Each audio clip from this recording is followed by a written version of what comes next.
जय महाराष्ट्र। मी महेंद्र भानुशाली, विभाग अध्यक्ष, चांदीवली विधानसभा विभाग अध्यक्ष। माझ्यासोबत सचिव संजय मुळे, संतोष दरवेश, भासानी चिटणीस।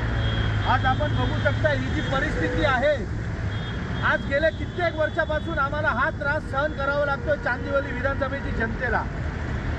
किती दिवस आम्ही हे त्रास चांदीवलीची जनतेने भोगवायचं? आमची चूक काय आहे चांदीवलीच्या जनतेची? आम्ही तुम्हाला मतदान करतो, हेच आमची चूक आहे। आज लोकांना खूप त्रास झालेला आहे। लोकांच्या घरात 3-3, 4-4 फूट पाणी गेलेलं आहे। 3-3, 4-4 फूट लोकांच्या घरात पाणी आहे। लहान लहान मुलं आहेत त्यांच्या घरात, आज त्यांची अवस्था काय जाऊन बघा तुम्ही। आज आम्ही एक प्रतिकात्मक आंदोलन केलेलं आहे। जर यानंतर महानगरपालिका यांनी जर व्यवस्थित नाले साफसफाई केले नाही तर महाराष्ट्र नवनिर्माण सेना एक मोठं आंदोलन करणार, हे नक्की आहे। कारण चांदीवलीची जनतेला त्रास होणार हे मनसे कधीही सहन करणार नाही।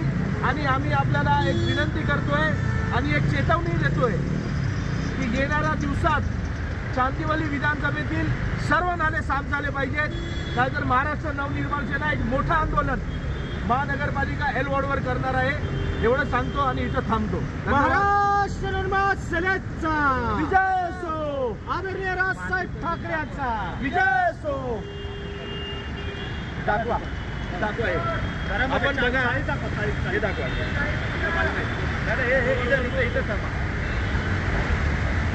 हे फक्त दाखवण्यासाठी नाले सफाई करतात आणि हे पूर्ण माती इथंच ठेवतात।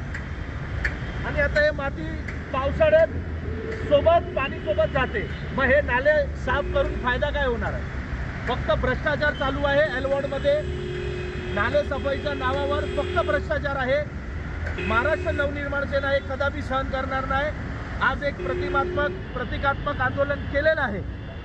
येणाऱ्या काळात हे नाले साफ नाही झाले तर खूप मोठं आंदोलन होणार, हेच मी इथं सांगतो आणि इथंच थांबतो। बघा पाणी बघा, हे बघा गाडी बघा, गाड्यांची अवस्था बघा, गाडी वाहून जाणार आहे आता।